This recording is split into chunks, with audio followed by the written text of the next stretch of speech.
होके मायूस ना मन से उखाड़ो असफलता के पौधे।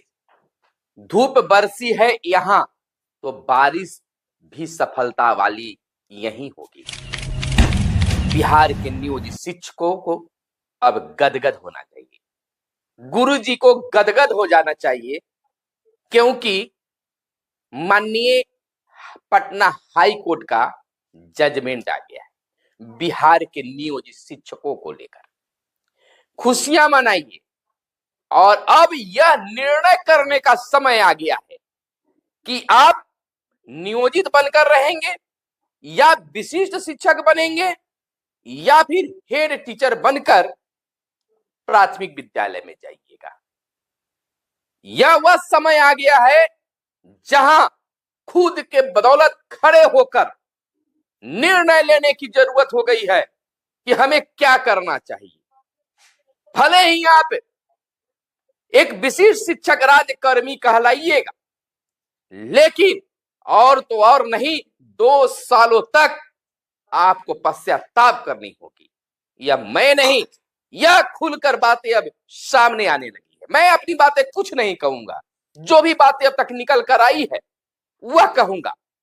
शीतकालीन सत्र भी समाप्त हो गया, अब आवाज भी आपको कैसे उठाई जाएगी। संगठन भी चुप्पी साध ली है और आप भी स्कूल से घर और घर से स्कूल करने में मस्त हैं, लेकिन निर्णय करने में आपको ज्यादा समय अब नहीं लगाना चाहिए, क्योंकि काउंसलिंग का भी समय तिथि निर्धारित हो गया है। नमस्कार तमाम शिक्षक शिक्षिका बहनों,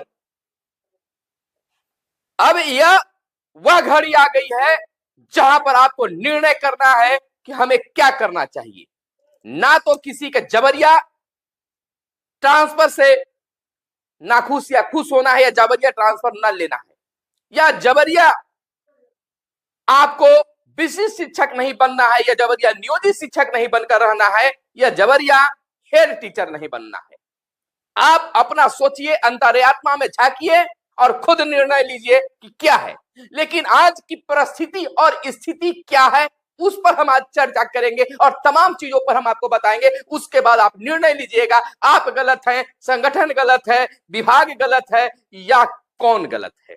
निर्णय आप लीजिएगा और तब कहिएगा। लेकिन फिलहाल आप गदगद हो जाइए, आपके लिए बड़ी खुशखबरी यह है, जैसा कि मैंने पिछले वीडियो में भी बता चुके हैं, कि पटना हाई कोर्ट के द्वारा बिहार के नियोजित शिक्षकों के लिए एक बड़ा जजमेंट दिया गया, जिसमें कहा गया कि जिन शिक्षकों का जो हड़ताल रखते हैं, 4 साल पूरा हो गया है सेवा काल, तो उन्हें प्रमोशन का लाभ दीजिए।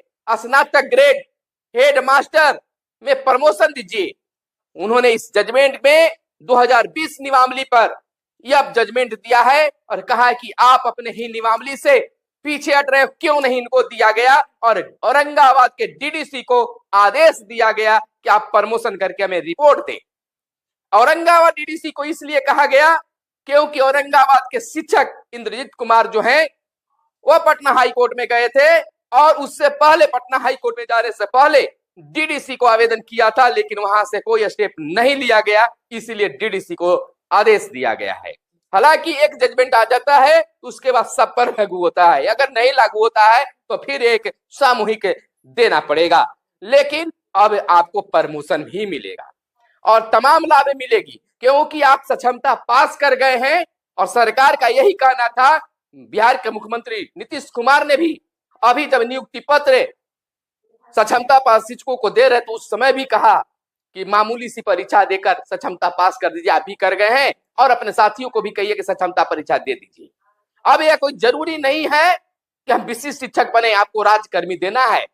अरे भैया, आप राज्यकर्मी नहीं दे रहे हैं, क्या दे रहे हैं? ना वेतन बढ़ रहा है, ना कुछ बन रहा है। निर्णय करना होगा कि आप नियोजित, विशिष्ट या क्या कुछ कहिए। मांग कीजिए एक सरकार से कि हमें विशिष्ट शिक्षक मंजूर नहीं है। अगर आप सचमुच में राज्यकर्मी बनाना चाहते हैं तो एक क्या बनाकर रख दी है, नियोजित, विशिष्ट, सहायक अध्यापक।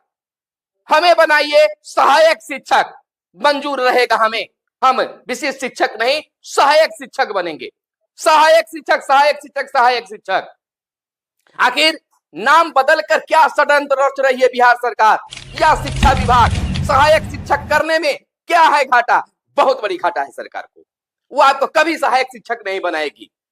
सभी पुराने पद को मृत कर दिया गया है। आपको अगर सहायक शिक्षक बना दिया जाए तो उन्हें 9300 वाला वेतनमान देना ही होगा, देना ही होगा, देना ही होगा।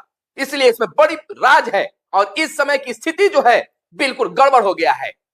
बिल्कुल अब शीतकालीन सत्र में यह पूर्णतः जिक्र हो गया है कि आप बीपीएससी से बहाल शिक्षकों से नियोजित शिक्षक जूनियर होंगे। और यह तो आप खुद जान गए हैं कि जब नियोजित शिक्षक से हम विशिष्ट शिक्षक बनेंगे तो ऐसा भी हम बीपीएससी से शिक्षकों से जूनियर होंगे, क्योंकि हमारी बहाली नहीं होगी, हमें नियोजित शिक्षक से रिजाइन मारकर वहां जाना होगा। यह बिल्कुल सही बात है, आप समझ चुके होंगे। अब यहां पर बस 2-4 दिन के अंदर में आपको निर्णय लेना होगा, इसलिए कि 23 से 31 दिसंबर तक सक्षमता, जो दूसरा सक्षमता परीक्षा हुआ सक्षमता 2, उनके लिए काउंसलिंग होगी और हेड टीचर जो हैं उनको 9 तारीख से 13 दिसंबर तक काउंसलिंग होगी। सक्षमता 2 पास जो हैं उनके लिए 23 दिसंबर से 31 दिसंबर तक काउंसलिंग होगी और हेड टीचर के लिए 9 से 13 दिसंबर तक होगी। तो इन्हीं में तमाम हेड टीचर को भी निर्णय लेना होगा और नियोजित शिक्षक को भी, जो प्रधान शिक्षक बनने जा रहे हैं उन्हें भी। सीनियर जूनियर वाली भी बात क्लियर हो गया। सेवा निरंतरता पर काफी उधेड़ बुन है। भले ही मंत्री जी कह दिए कि इस पर हम समीक्षा करेंगे। क्या समीक्षा करेंगे भाई? किसी की जान जा रही है और आप कह रहे हैं कि अब दवा का निर्माण करेंगे? नहीं चलेगा।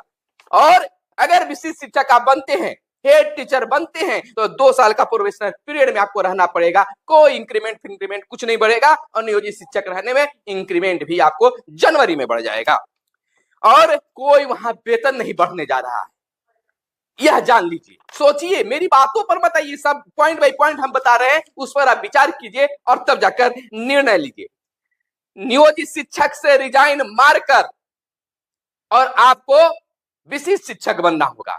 सबसे पहले तो नियोजित विशिष्ट नहीं चलेगा, नियोजित भी अब नहीं चलेगा, विशिष्ट भी नहीं चलेगा हमें, और सहायक अध्यापक भी नहीं चलेगा, हमको सहायक शिक्षक चलेगा। एक ही रखिए, ना तो नियोजित, ना विशिष्ट, ना सहायक अध्यापक, हमें सहायक शिक्षक बनाइए।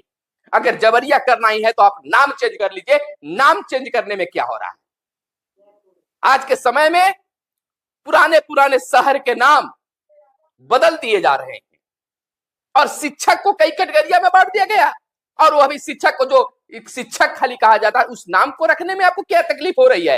एक तमाम रूप से इस कमेंट में सभी शिक्षक रही है कि हमें चाहिए विशिष्ट नहीं सहायक शिक्षक।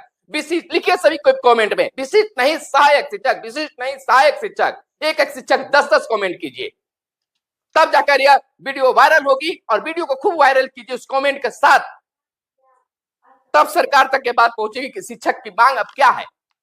क्यों नहीं चाहती है बिहार सरकार सहायक शिक्षक नियोजित शिक्षकों को कहने के लिए?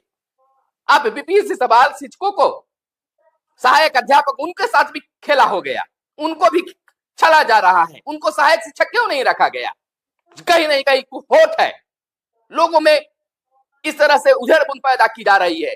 एक ही स्कूल में पढ़ाने वाले शिक्षकों में विविधता पैदा किया जा रहा है, लिंग भेद पैदा करने की कोशिश किया जा रहा है।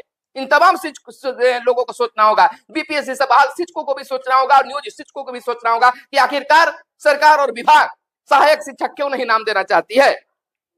हाई कोर्ट से जीत हुई है और हाई कोर्ट में जब और लोग रीड करेंगे और इस बात को लाइए कि सहायक शिक्षक क्यों नहीं। जब हम राजकर्मी बन गए हैं तो विशिष्ट, नियोजित, विशिष्ट, प्रखंड शिक्षक, पंचायत शिक्षक के बाद फिर विशिष्ट, हमें सहायक शिक्षक दीजिए। इस बात को उठाइए। हालांकि गुरुजी को खुद गदगद हो जाना चाहिए। बहुत बड़ी खुशखबरी पटना हाईकोर्ट से मिला है और इसकी जीत का जश्न मनाइए, लेकिन जश्न के साथ साथ निर्णय लीजिए कि आपको क्या रहना है। आपने गलती की है, संगठन की बात नहीं मानी है, संगठन आज मौन धारण किए हुए है। एकाध 2 संगठन माध्यमिक शिक्षक संघ वाले आवाज उठा रहे हैं, लेकिन आपका जो संगठन है प्रारंभिक शिक्षकों का, उनके द्वारा मौन धारण किए जा रहे हैं। केवल सोशल मीडिया पर आवाज उठाई जा रही है, कोर्ट तक बातें कर रहे हैं, लेकिन अब आपके कारण, क्योंकि उस वक्त वो सही निर्णय ले रहे थे या गलत, संघ के साथ रहना चाहिए था, आपने नहीं रहा। इसका कारण है कि वो मौन धारण किए हुए हैं। बहुत सारे शिक्षक संगठन के जो नेतृत्व करता है अन्यंत्र काम में लगे हुए हैं, आप जानते हैं। खैर उनका भी अपनी जिंदगी है, जीना है। फिलहाल आप निर्णय लीजिए, क्योंकि गलती किए हैं